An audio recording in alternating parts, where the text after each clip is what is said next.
오늘도 한날 믿음으로 시작하는 우리 사랑하는 성도님들의 삶 속에 하나님께서 주시는 자유함과 평안함이 넘쳐나시기를 주님의 이름으로 축복합니다. 오늘 말씀의 제목 23절에 있는 말씀, 23절 중반절에 있는 다 내 것이니라 라고 하는 말씀 제목 삼아서 함께 은혜를 좀 나누려고 합니다. 다 하나님의 것이죠. 나도 하나님의 것이고, 내가 가지고 있는 물질도 하나님의 것이고, 내 자녀도 하나님의 것이고, 우리가 쓰고 있는 시간도 하나님의 것입니다. 오늘 본문에 보면 두 가지가 나옵니다. 안식일과 희년이 등장하고 있는데, 이 안식일, 희년, 이것도 거룩하게 지키라는 거예요. 거룩하게 지켜야 될 이유는 다른 게 아니라 안식일, 희년, 역사의 주인도 하나님이시고요, 시간의 주인도 하나님이시고, 땅의 주인도 하나님이시고, 내가 내 값을 주고 산 것 같지만 종들, 사람들도 하나님의 것이라는 거예요. 이거 굉장히 중요한 개념입니다. 다 하나님의 것이에요. 다 하나님의 것은 우리가 하나님께 돌려야죠. 장례를 치르면서 보면 장례 치른다고 많이 벌었다고 부자라고 거기에다가 돈 싸서 관에다가 넣어주는 가정은 하나도 못 봤어요. 제가 늘 그런 얘기하죠. 저도 염을 해봤는데 천목회에서 시골에서 염을 한번 해봤는데 동네 어르신들이 노잣돈 넣으라 그래가지고 대단한 돈을 넣는 줄 알았어요. 그래서 30원 넣었대요. 30원. 예. 그 당시에 휘발유 1리터 410원일 때 30원 넣었어요. 30원. 얼마나 가겠어요? 휘발유 몇 방울 안 될 것 같은데 그거 뭐 그렇게 넣더라고. 아무것도 아니에요.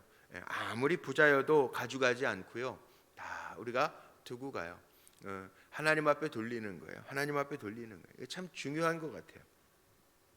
그래서 오늘 말씀을 잘 보면요, 시간도 땅도 종들도 하나님의 것인데 여기에 보니까 그런 거죠. 기업, 땅, 가옥, 채무, 그 다음에 사람들의 노동력까지 다 희년이 되면 물려주라는 거예요. 물려줘. 보아스와 루세 이야기도 나오는데, 기업 물을 자가 친족 중에 없으면 친족을 찾아가지고 물려주는데, 여기 오늘 말씀 속에 그런 거죠.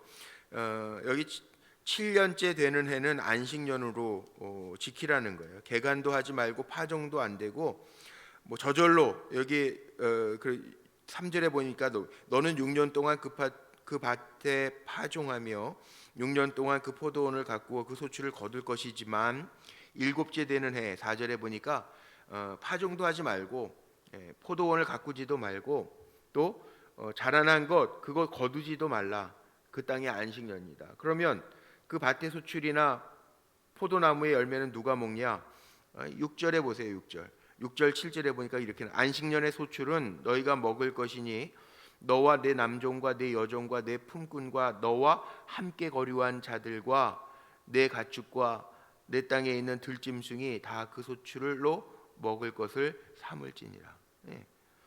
누가 먹냐 하면 여기 나와 있는 종들, 거류민들, 가축들, 들짐승들이 먹게 거두지 말라. 그렇게 하고 있어요. 가난한 자나 객이나 짐승들이 먹을 거 남겨놓고 안식년 개간도 하지 말고 파종도 하지 말라. 이게 무슨 뜻입니까? 땅의 주인도 하나님이라는 거예요. 그 다음에 땅도요 쉬게 내버려 두라는 거예요. 지력. 땅도 쉬어야 돼요. 그 농사 지을 때 보면요, 겨울에는 막 땅 농사 지었던 땅도 그대로 놔둬요. 막 이렇게 비닐도 펄럭펄럭거리고 막 그래요. 그런데 이제 봄철이 되면 쟁기를 잡고 밭을 갈아엎습니다. 그리고 파종해요. 그리고 농사 짓는 분들도요, 밭을 쉬게 할 때도 있어요. 이게 정말 이게 중요한 것 같은데 땅도 그 기력을 회복해야 하는, 영양분을 주고 기력을 회복해야 하는. 그 다음에 땅의 모든 열매도 하나님이 주신다라고 하는 것을 기억하게 하고, 인간의 욕심은 한이 없거든요. 그 인간의 욕심도 통제할 수 있는 힘을 갖게 하는 것, 굉장히 중요한 것 같아요. 우리 안식년 잘 지켜야 되는데 뭐 그게 지키기가 참 어렵죠. 그런데 사실은 좀 쉴 때는 쉬어야 되더라고요. 사람도 그렇고 다 그래요. 이 물질 버는 것도 통제력을 잃어버리면 안 돼요. 물질에 대한 거. 제가 말씀을 어제도 묵상하고 준비하면서 한 분이 생각이 나더라고요. 예전에 전도사였을 때, 만나교회에서 교육전도사, 중등부 교육전도사였을 때 30년도 더 됐고, 그 서장로님이라는 분 천국 가신 지도 오래됐는데 그 딸은 사모님이 돼서 저기 지방에서 큰 교회 목사님 사모님이에요. 그 서장로님 뭐 하셨냐면 저기 회현동 명동에서 금은방을 하셨어요. 금은방. 그러니까 30여 년 전이니까 30여 년도 넘었네요. 금은방을 하셨는데 그때는 주 5일 근무가 아니니까 주로 토요일까지 다 근무하니까 장사가 제일 잘 될 때가 언제냐면 토요일 오후 주일이에요.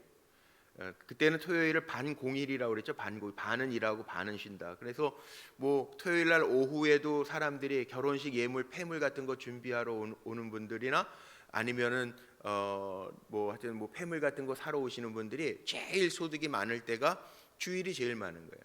왜냐면 온공일이잖아요. 토요일은 반공일이고. 그러니까 소득이 엄청 많아지는, 장로님 갈등하고 고민하는 거죠. 왜냐하면 주일날 문 닫으면 이게 거의 이 폐물 금은방 할 때 소득이 토요일 반공이라고 주일에 다 몰려 있는데 주일에 문 닫는다고 생각해 보세요. 뭐 먹고 살아요? 먹고 살 수가 없잖아요. 그 장로님 간증하는 게 제가 기억이 나더라고요. 간증하셨어요. 간증. 교회에서 간증을 하시는데 그 간증을 하죠. 울면서 하시는. 그런데 하나님이 마음속에 감동을 하시는데 너 주일날 장로가 주일날 문 열고 금은방 할래? 그 감동을 주시더라는 거예요. 30여 년 전 얘기입니다. 근데 아무리 계산해도 안 나오더라는 거예요. 이거 어떻게 해? 이 주일날 소득이 제일 많아. 일주일날이고 평일날은 얼마 되지도 않는데 이거 할 수가 없잖아요. 그런데 감동을 그렇게 하시니까 장로가 순종을 안 할 수가 없으니까 어떻게 해요? 그 하나님 시험 삼아 해볼게요. 그리고 정말 주일날 문을 닫았다는 거예요. 근데 놀라운 일이 생기기 시작했다는 거예요. 다른 데는 다 열어놓는데 주일이라고 문 닫는 가게, 그 다 사람들이 보면서 그 당시에 여긴 믿을만한 집이네, 믿는 사람들 집인 하시나 보다. 그러면서 그 토요일 반공일 그날 주일치 팔 것까지 다 채워 팔더라는 거예요. 놀랍게 넘치게. 그 다음에 그런 거 있잖아요. 보석은 뭐 똑같이 하나 팔았다, 두 개 팔았다 그래도 가격이 많이 나가는 보석이 있잖아요. 그걸로 채워주시더라는 거예요. 근데 그 간증이 불현듯 제 머릿속에 또 생각이 나더라고요.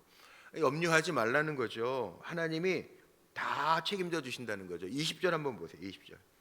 20절 19절서부터 볼게요. 19절서부터 21절까지 제가 볼게요. 19절서부터 21절까지 한번 눈으로 보세요. 땅은 그것의 열매를 내리니 너희가 배불리 먹고 거기 안전하게 거주하리라. 만일 너희가 말하기를 우리가 만일 일곱째 해에 심지도 못하고 소출을 거두지도 못하면 우리가 무엇을 먹으리요 하겠으나 내가 명령하여 여섯째 해에 내 복을 너희에게 주어 그 소출이 3년 동안 쓰기에 족하게 하리라. 이 무슨 얘기예요? 하나님께서 책임져 주신다는 거예요. 성결법전을 쓰실 때에도 가만히 보면요, 하나님이 다 책임져 주신다는 거예요. 우리는 내가 안 하면 죽을 것처럼 그렇게 살아요. 그런데 아니라는 거예요. 희년도 그거예요. 안식년에 거의 반복되는데 이 7이라고 하는 숫자가 완전수니까 안식년 7번씩 7회 49년, 거기에 안식년을 더해서 50년째 되는 해에는 희년으로 선포해라. 희년, 이게 뭡니까? 사람들에게 해방을 주는 거죠. 이게 희망을 주는 거예요. 희망. 하나님은 해방과 희망의 하나님이시라는, 예수님도 이렇게 선포하시잖아요. 누가복음에 보면, 누가복음 한번 찾아봅시다. 우리 신약성경 누가복음 4장 한번 열어보세요. 누가복음 4장 18절 19절 한번 열어보십시오. 누가복음 4장 18절 19절. 거기 이런 말씀이 있습니다. 18절 19절도 제가 읽을게요. 주의 성령이 내게 임하셨으니 이는 가난한 자에게 복음을 전하게 하시려고 내게 기름을 부으시고 나를 보내사 포로된 자에게 자유를, 눈먼 자에게는 다시 보게 함을 전파하며 눌린 자를 자유롭게 하고 주의 은혜의 해를 전파하게 하려 하심이라 하였더라. 포로된 자에게 자유, 눈먼 자에게 다시 보게 함을 전파하며 눌린 자에게 자유롭게 하고 주의 은혜의 해, 희년이라고 하는 게 그런 의미예요. 주의 은혜의 해, 해방과 희망을 주시는 하나님이시라고 하는 것을 보여주는 거예요. 이 토지 규례도 잘 보십시오. 이거 왜 이렇게 정하셨을까? 각 이스라엘 지파들, 분파들, 그들에게 물려갈 분깃 그거 잘 지키게 하고, 그리고 가정으로 돌려보내라. 가문도, 종살이하던 사람들의 가문도 멸망치 아니하도록, 완전히 멸절 끊어지지 않도록 돌려보내고, 그 다음에 이스라엘 백성 가운데에서 종이 되었으면 그걸 종으로 여기지 말지니, 오늘 말씀 속에 그런 이야기도 나오잖아요. 종으로 여기지 말고 잘 대해주라. 39절에 보니까 너와 함께 있는 내 형제가 가난하게 되어 내게 몸이 팔리거든 너는 그를 종으로 부리지 말고, 예, 품꾼이나 동거인과 같이 함께 있게 하여 희년까지 너를 섬기게 해라. 너를 섬기게는 해도 종처럼 막 부리지 말라는 게, 서로 돌보는 관계가 되라. 동족 간의 관계에 대한 규례도 나오고 가난한 동족에 대한 보호도 나와요. 하나님의 백성이 서로 배려하면서 복을 나눠 누리게 하는 그 은혜를 함께 하라는 거죠. 어려운 때니까 우리가 지난 8월부터 이삭 헌금도 합니다. 그래서 그 헌금은 정말 어려움에 있는 사람들 도와주는 곳에서만 사용을 합니다. 어려울 때, 힘들 때. 우리나라는 뭐 두레나 개라고 하는 그런 어떤 상부상조하는 문화가 있었잖아요. 어려운 때인데 어려움에 있는 사람들 조금씩이라도 함께 나누고 배려하고 돕는 거, 이게 하나님의 마음이에요.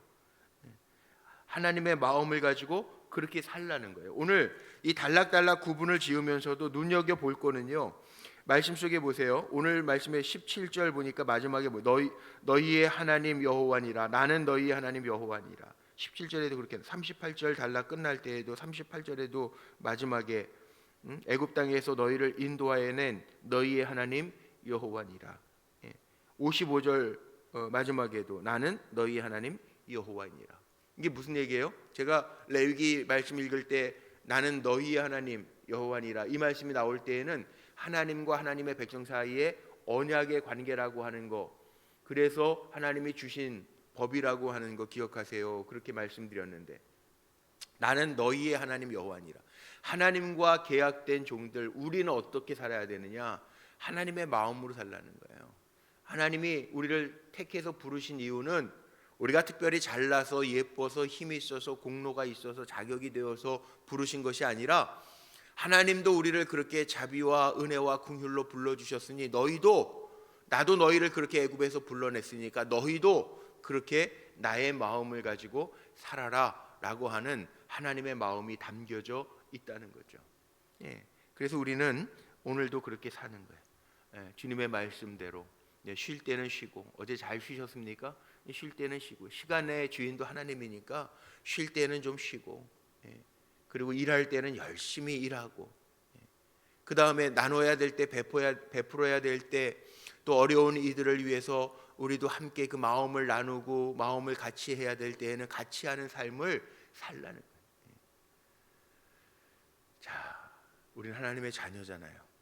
그러니까 똑같이 세상 사람들하고 똑같이 탐욕을 가지고 살면 하나님이 안 기뻐하신다는 거예요. 그러나 우리가 베풀면서 살면, 그런 거 있죠. 요즘에는 노트를 잘 안 쓰고 다 그냥 컴퓨터에 A4 용지에 그냥 인쇄해서 쓰니까. 그런데 예전에 우리 초등학교 중학교 다닐 때 노트를 사면 노트 맨 위에 뭐라고 써 있어요? 성경 구절이 아니라 하늘은 스스로 돕는 자를 돕는다, 뭐 그런 문구 같은 거 기억이 나더라고요. 그렇게 살라는 거예요. 쉽지는 않겠지만 어려울수록, 세상이 각박해질수록 나는 너희의 하나님 여호와니라, 우리의 마음에 하나님 품고 하나님의 마음으로 자비와 사랑을 베풀면서 좀 넉넉하게, 우리 믿음의 사람들이 좀 넉넉해야 되지 않겠어요? 좀 넉넉하게 지하철을 타고 어려운 사람 보면, 남들은 그냥 지나쳐도 우리는 조금이라도 나눌 수 있는 그 사랑 가지고 살라는, 저나 여러분이나 다 같은 마음으로 하나님이 인정하시는 삶을 살아가며 승리하시기를, 그리고 모든 것을 회복해 하시는 하나님의 은혜를 함께 누리는 저와 여러분 다 되시기를 주님의 이름으로 축복합니다.